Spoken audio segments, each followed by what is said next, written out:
Okay, so do you know, Ben, it's been 2 years since we went through all the 2020 spoilers. Wow. Yeah, that's a lot. That was with Ben and Davey, wasn't it? That was a No, that was great the one. highs and lows actually. Yeah, That was that's good highs and fun. lows. But it's been 2 years now since we knew Blood Bowl 2020 was coming. It's been 2 years since the 2 years since 2020. Yeah. well, man, yeah. Well, And so we've had all that amount of time to play 2020 now and to experiment and really kind of feel out the new league system, yeah. because the way leagues work in 2020 are, I think, much different to Blood Bowl 16. Just Blood Bowl 16 was really random and was, in some ways, I don't know, Ben, if you agree, some ways that was great fun. Yeah, it was old school, that's for sure. I do agree. I think, yeah, no, I can't say it wasn't fun because we played it and enjoyed it. But yeah, it was definitely like often I felt like the league could be dominated by the person who just got Roll the double high rolls. sixes. Yeah, exactly. Yeah, it's Yeah. hard to keep up with that. Yeah, there were two main issues with the old league system. Sort of issues. One was the random agility, random strength ups that you could just get. Like it Yeah, would just happen, and it would warp a team, warp a meta. And then there was the stupid income rule, which was like, oh, let's roll a dice and see how many squares you move. That that I was the hated. toughest bit. I hated That was me. Yeah, like running high elves with that was really miserable because I remember getting like ones and twos every game, and I'm just like, right, okay, so I'm never gonna get my blitzer back. Yeah, That's gonna take me like 8 to 10 games to even exactly. afford to get him back. Exactly. Yeah, But in this edition, scoring is incentivized. You get just 10k for scoring a touchdown. So if you need to get money to get that third reroll, to get that next big guy or whatever, all you got to do is score a load of touchdowns. Okay. And then dedicated fans gives you an opportunity to influence the winnings, but it will also influence your opponent's winnings as well.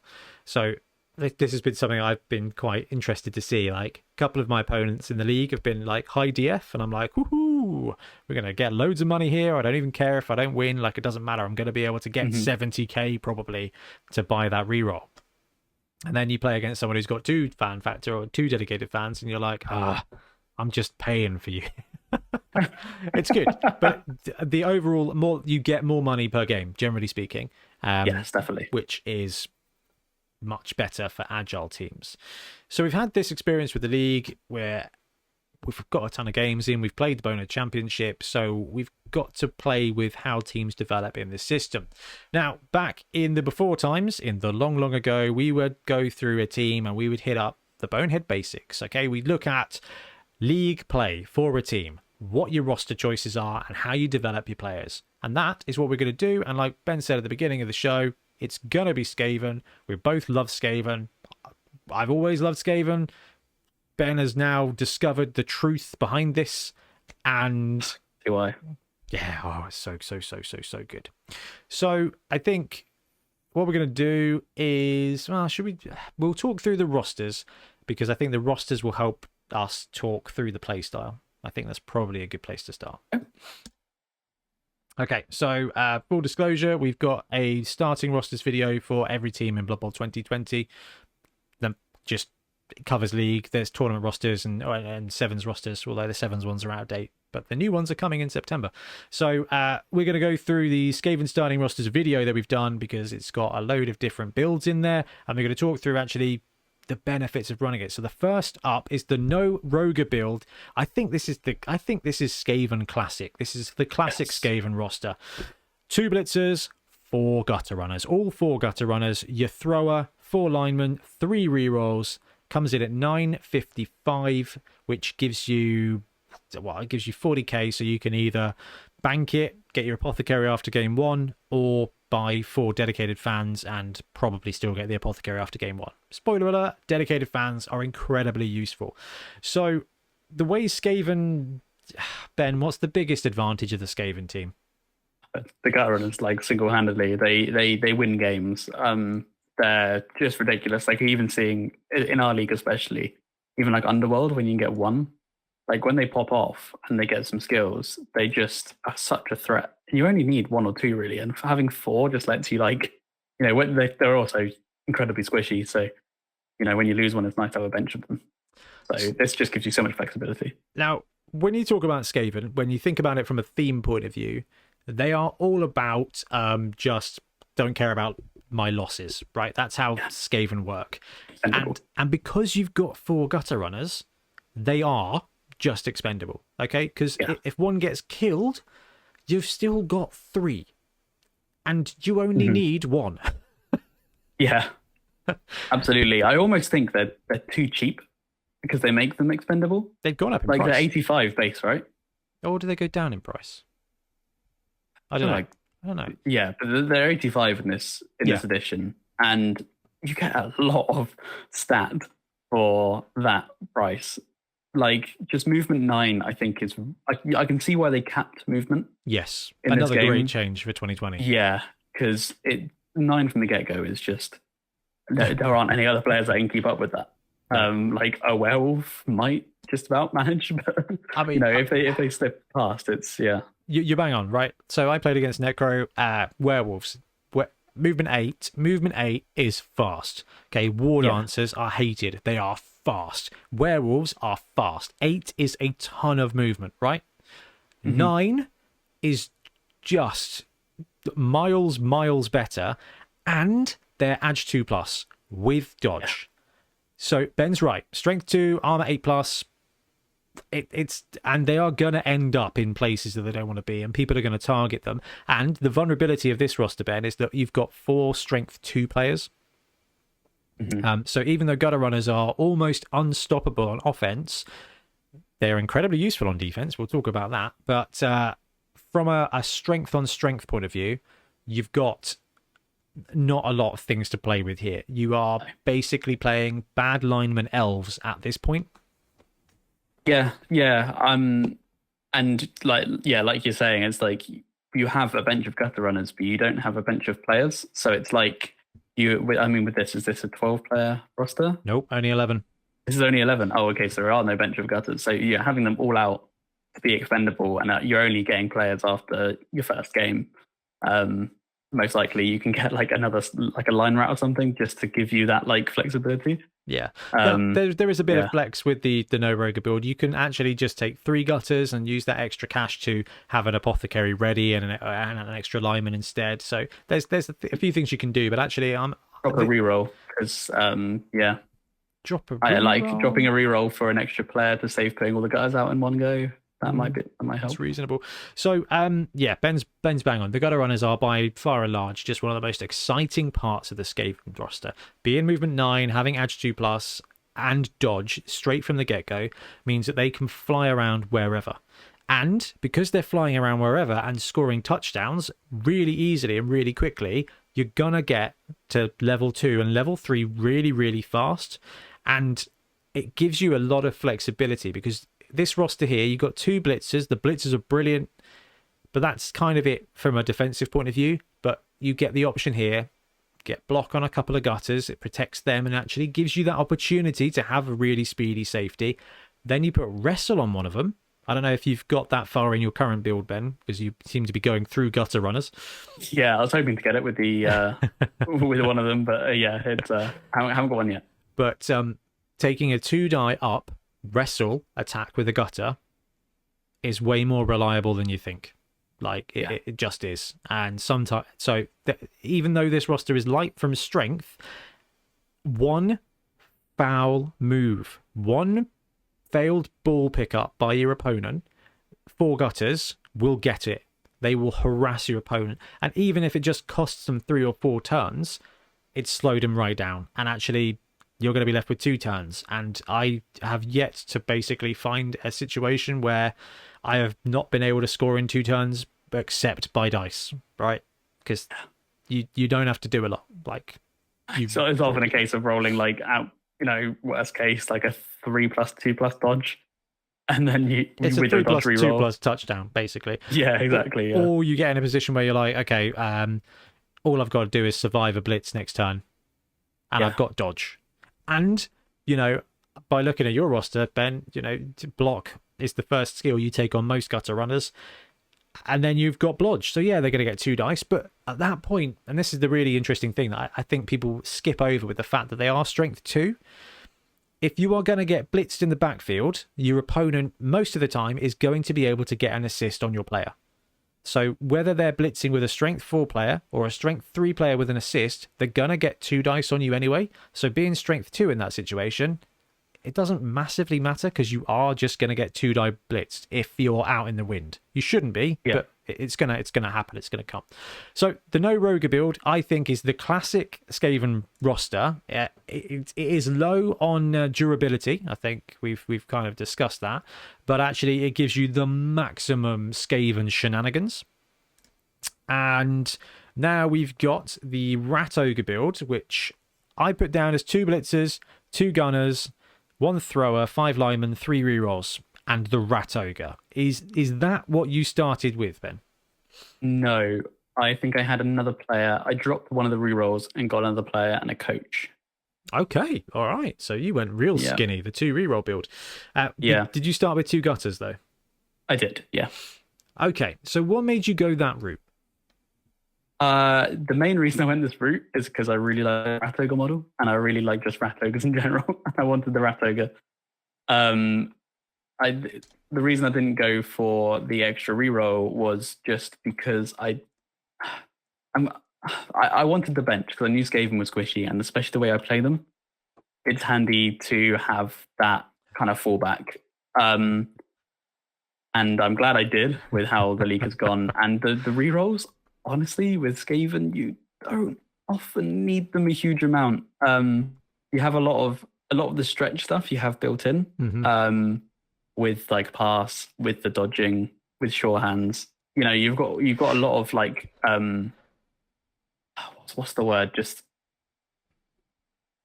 the word I'm trying to think of? It's consistency. It's safe. It's like like consistency. Reliability. Reliability. Yeah, that's what I'm after. Yeah, they're quite a reliable team from day one. So yeah, I just took a bit of a risk, and the coach has paid off because most games are getting an extra from that. So yeah, do you know that was a standard strategy in the old tournament days? Really? Yeah, it was right. I can't afford my 3rd reroll, so I'll dunk 30k into assistant coaches because at some point we're going to roll. Because back in those days, 6 and 8 both gave you the same thing, didn't they? Yes. It was assistant coaches or cheerleaders, so you could put money in both of them. Actually, it was put money in fan factor to win it because it applied. But actually, now it still applies, like it still works. Now, it's interesting. You say you don't need more than 2 rerolls. I always feel like 3 rerolls is better with Skaven, but that is because I run the no Rat Ogre build. Mm-hmm. So therefore, my main defense, right, my strength attacks are likely to be worse.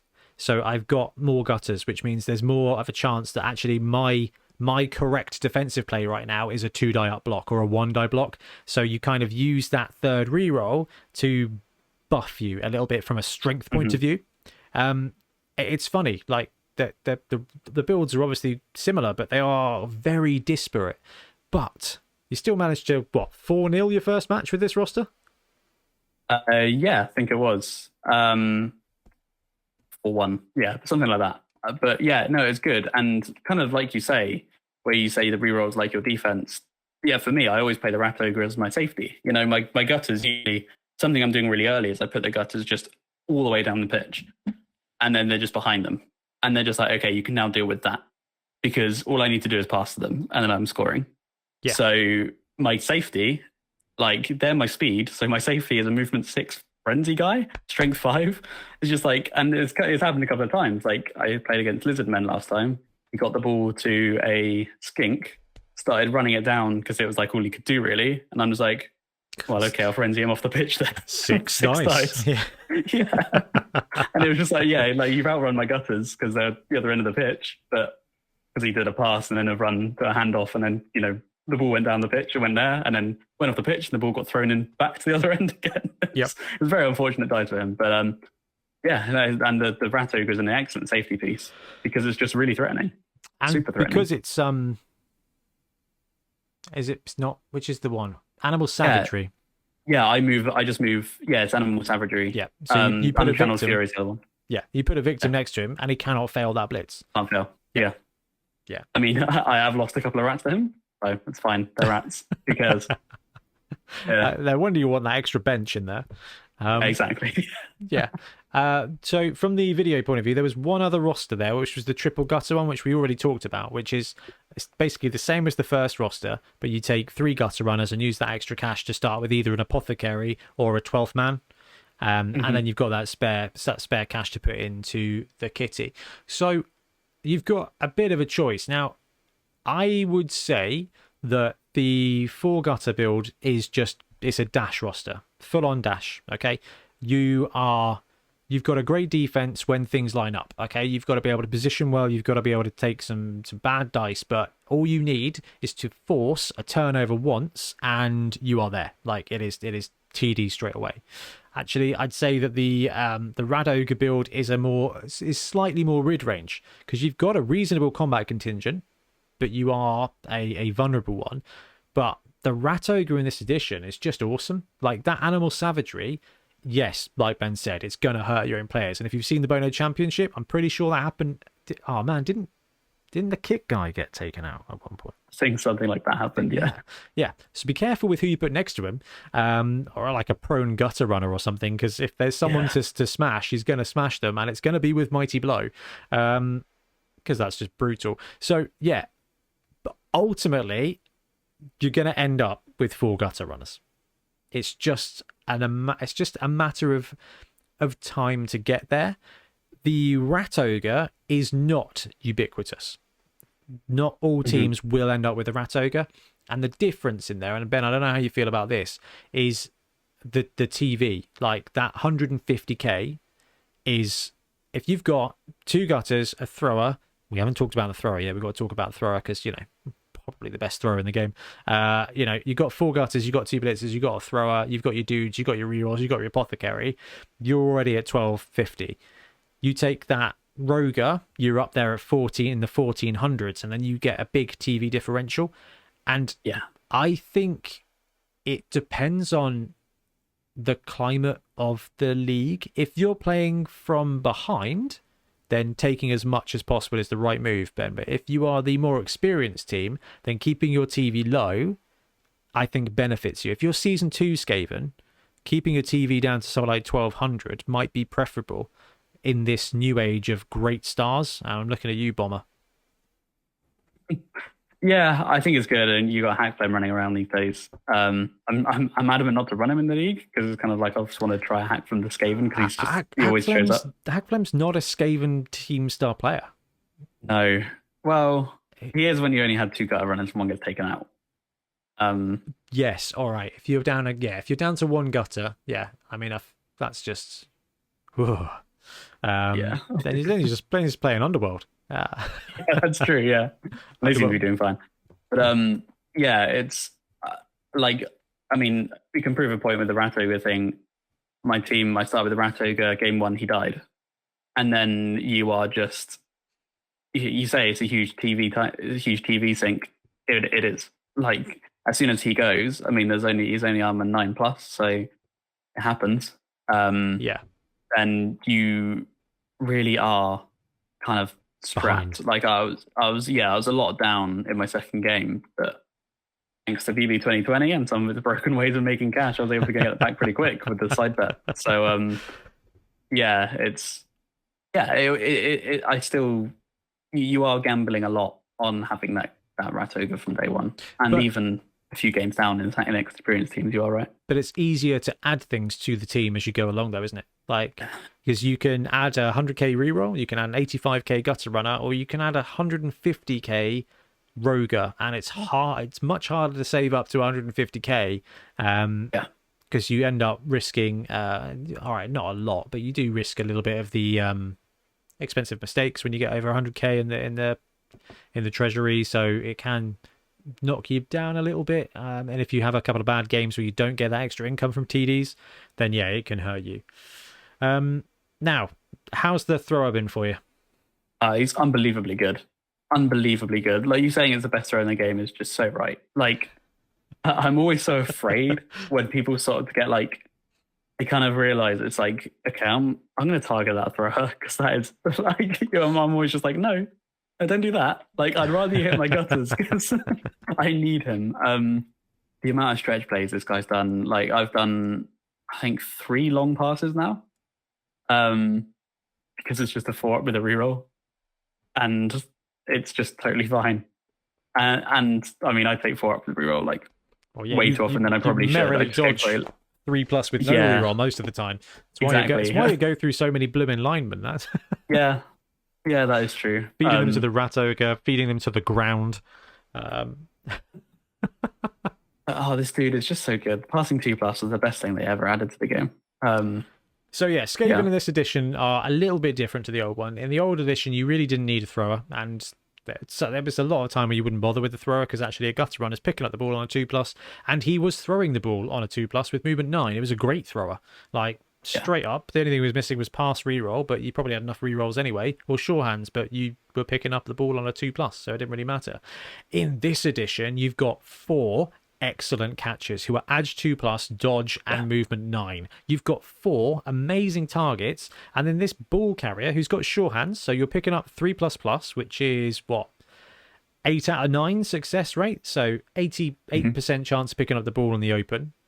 Then he's got movement 7, and then he's passed 2+ with a reroll, with the pass reroll. Yeah. So this guy has just an absolute massive field of coverage. So the ability for you to strike in one go is huge, but also it means that you can camp with that thrower in the back. If you can build a pocket, you can keep your thrower in your backfield, spread your gutter runners out, and just go and pretend to be Aaron Rodgers, right? You can just go and do it. Like, it's not quite as good as the Elven Union because your opponent will base your gutter runners, and that will incur a -1, whereas with Elven Union, they just hate people, so they just ignore that. But you can do it. And with movement 7, you've got that flex to be able to run up, dink and dunk, and then it's 10 squares on a 2++. It's 13 squares on a 3++ with your movement involved. So yeah, the one thrower is just, it's all you need. If he goes down, it sucks. But actually, you've got the gutter. Well, that's not fair. If you've got 4 gutter runners and your thrower goes down, you're fine. One of your gutter runners becomes your thrower. He will pick up the ball and then hand off. Movement 9 is plenty, and you've still got 3 scoring threats. If you've got 2 gutters and a thrower, and your thrower goes down, or one of your gutters go down, your ability to quick score does diminish. Yeah, big time. But certainly not insurmountable. And Milton has managed to get his auto leveler working, and that is a crisp print, Ben. Are you seeing this? He's just live update. He's just printed. Oh, that is good. That is really nice. Milton has finally got the mud and blood print sorted because he upgraded his printer. Comes up. No. Oh no, maybe. Yeah, that's good. Yeah, I'm sure if you bring that up on stream on your end, it's probably easier. Oh, that's pretty cool. Anyway, good job, Milton.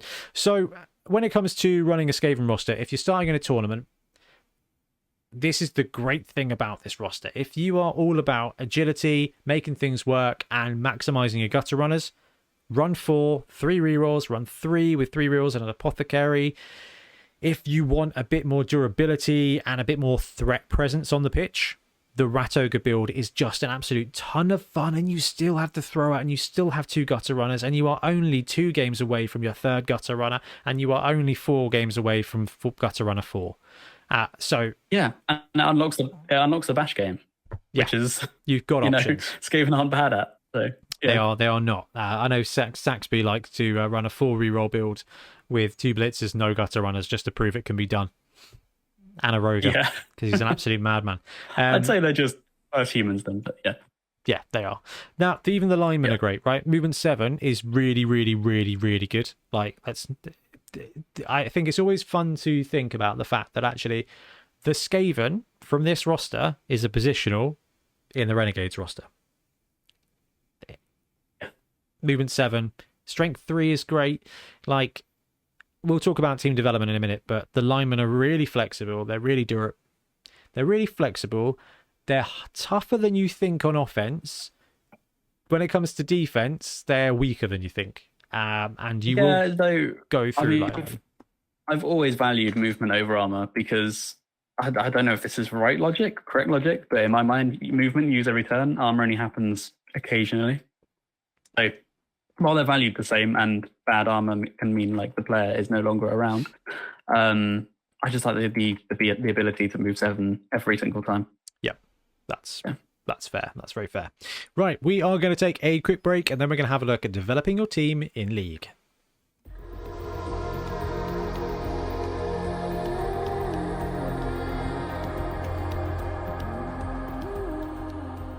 Thanks very much for watching. We really appreciate your support. If you want to help support the channel even further, please like and subscribe, or come join us on our Patreon. We have early access to content. We get loads of feedback from you guys, and we try and do competitions as much as we can. Or you can get yourself some Bonehead Podcast merch on our Spreadshirt site. So if you want to support a team, especially for the Bonehead Championship, you can pick up a shirt, a mug, things like that. It all helps support the channel, and we really appreciate it. Anyway, links below. Thank you very much. Happy blocking.